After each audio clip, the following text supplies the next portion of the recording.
I bought this Audi TT Amplified Edition from a salvage auction. Should have been all fine, but I found one big problem. So please welcome to the channel my Audi TT Black Edition Rare Amplified. I get around despite the loss. I'm over here, gotta get across. Whether you like it or not, there is a moment meant for us. And now you made it, but I already played this. Start her up. Oh, she runs. Engine management light on, and yeah, it's definitely got a misfire. So first thing I did is check for codes, and we had a cylinder 2 misfire. So after eliminating all the easy things like swapping over a coil pack, swapping over a spark plug, we needed to do a compression test, and that found there was absolutely no compression in cylinder 2, which means the problem is a lot deeper than just a coil pack or a spark plug. So I started to remove the inlet manifold to have a look, and we found a massive carbon buildup behind the valves. So I did a quick little carbon clean just to see if that was the problem, but we still had no compression. So I think it's time we have to take the head off.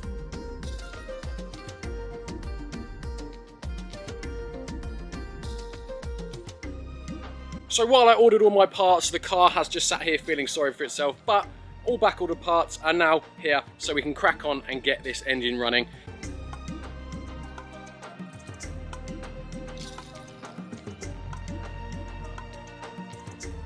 Typical, absolutely knackered. Delivery truck coming in. He's got 2 pallets of parts for the next project, which will be in a few weeks. I need a breather.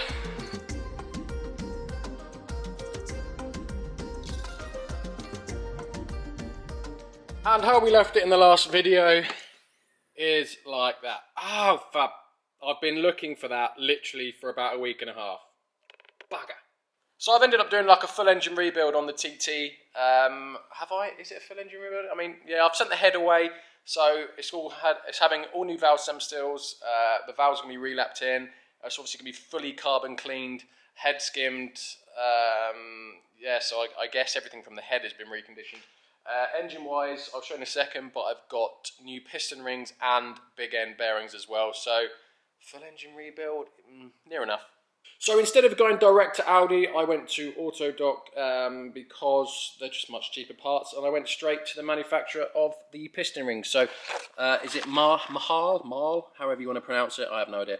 But these are the OEM piston rings, so instead of paying £70 a set from Audi, I managed to get these, I think, for about £22 each. So we've got 4 new piston rings.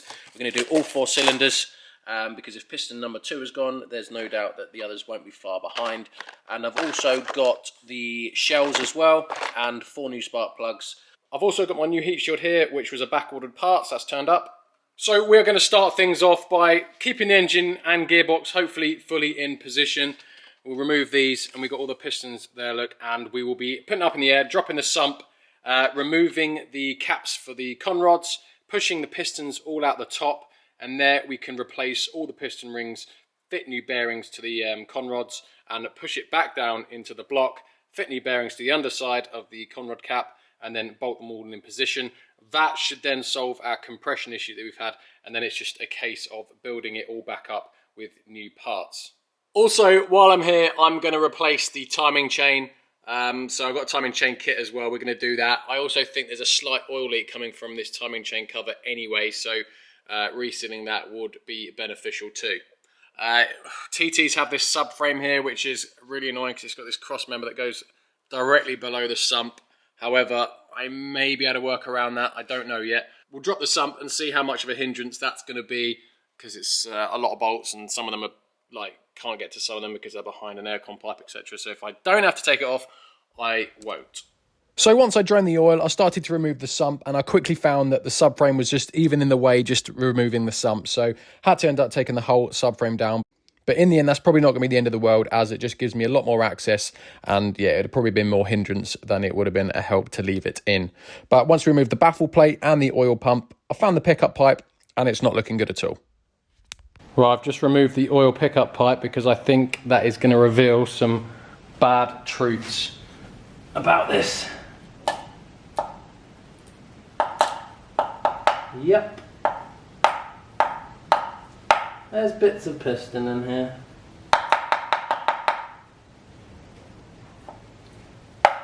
as well as broken. Oh God, this ain't good. I mean, luckily the pickup pipe's done its job and saved the engine.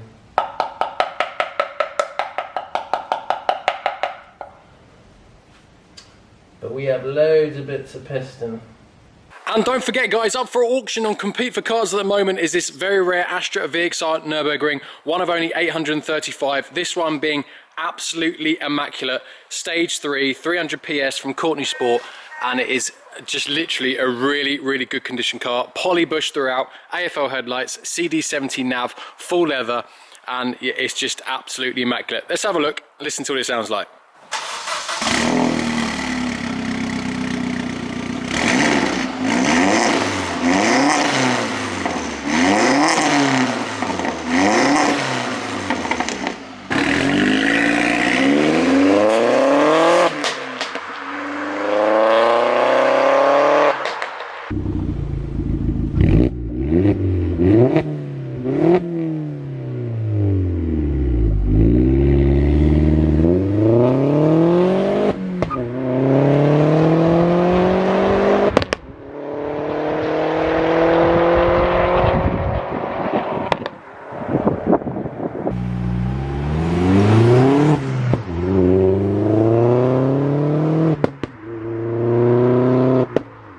I've just been driving this without the sport button on, thinking, yeah, it's not that fast. Just press the sport button. There you go, it's a lot quicker. That is rapid. Yeah, it's much faster with that.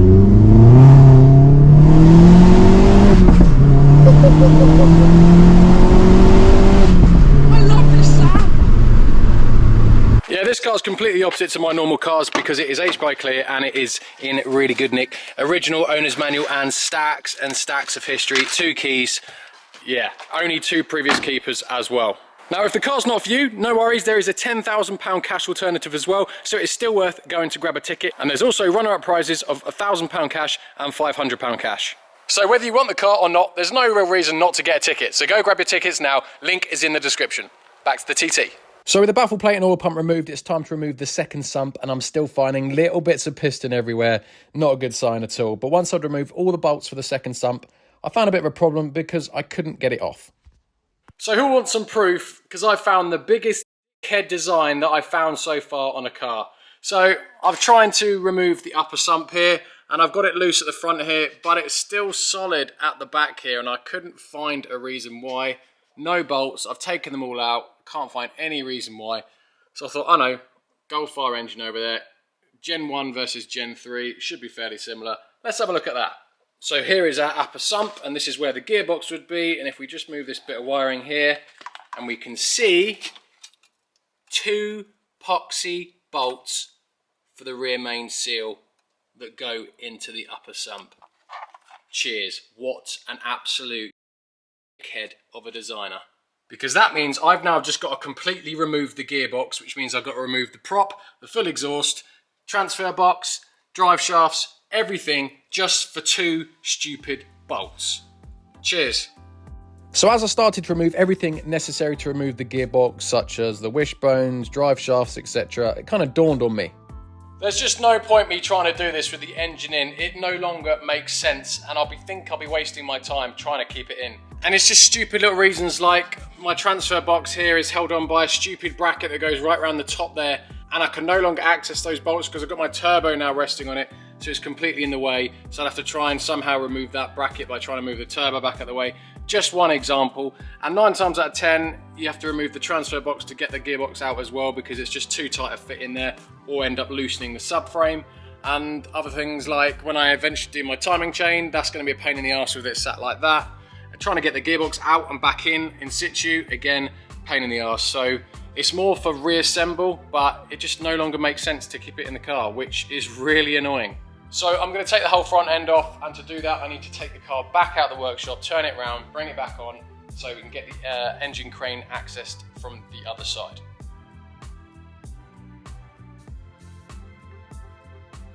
Now, I don't know if this will work or make it any easier at all, but I think I'm going to try and avoid taking the front end off and see if I can drop the engine through the bottom. I've already managed to remove the turbo, get that out of the way. There's nice big gaps all around it. I just have to remove charge pipe here. Obviously, you've got to disconnect the coolant hoses anyway. Got to disconnect the wiring from the fuse box, possibly, and the ECU, which I'm going to guess is probably under the scuttle panel. Oh yes, probably the wires are going through there. Look, so we'll look to disconnect those as well. Oh, bit of a turn this one. Now, because I've already removed the turbo, the inlet and the head, getting the engine actually through the bottom of the car was actually pretty simple. I may have a bit of a struggle on reassemble when I put everything back together, but for now, all good.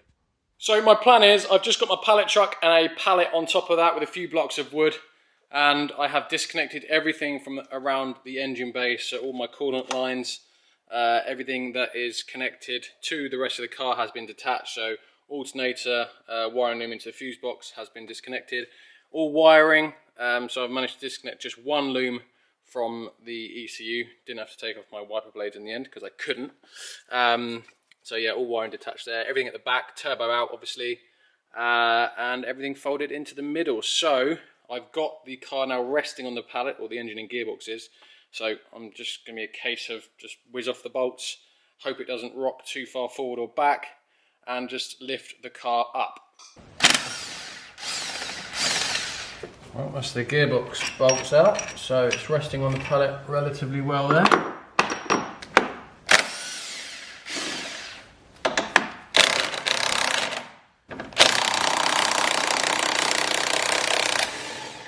we go. Fully resting on the pallet. If I take the car up there, it might fall over. I'll tell you what, look, that is going down beautifully. Oh.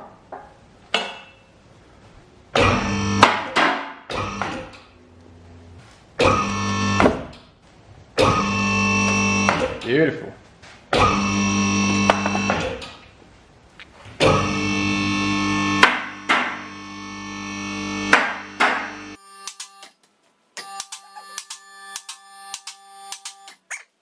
So with the engine and gearbox now sitting lovely on a pallet, very accessible, I can now remove the gearbox, which is very heavy, by the way.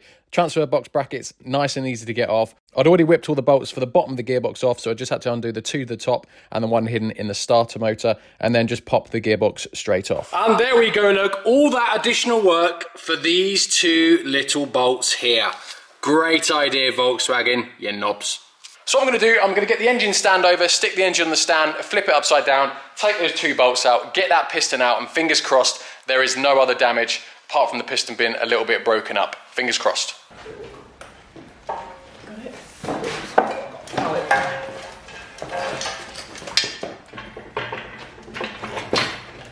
Skills. I stood on it as well. You in? There we go. Sit. Right. Thank you very much. Welcome. That was easier than I thought it was going to be.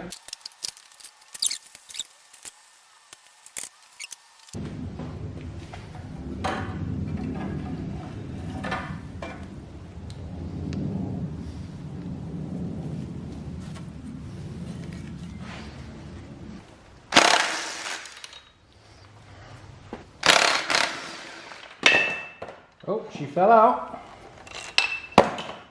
Right, let's check out this piston then, see what the damage is. Whoa! Yep, that will do it. Cool. So we have underside piston damage, which as you can see has taken out the ring, which gives us all our debris that we had in the sump. So that is why there is no compression on cylinder 2. I have no idea how the engine ran absolutely fine, just misfired, because I don't think, just put that down, it's done any damage to the bore.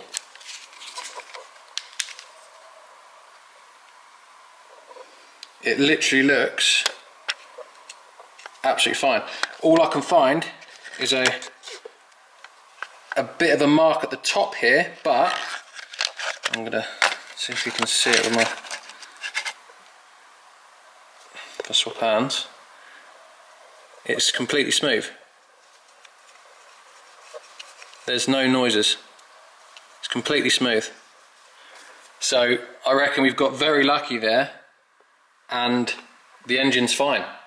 So now we need at least one piston as well, but because the pistons failed and there's a history of supersessions with the pistons, there's been problems in other cars, the A4, the A5, with the pistons failing, and obviously that piston failing as well. I don't really want to just replace one piston in case the problem happens again. So I have ordered 4 new pistons, which means obviously I can't continue to work on the car today.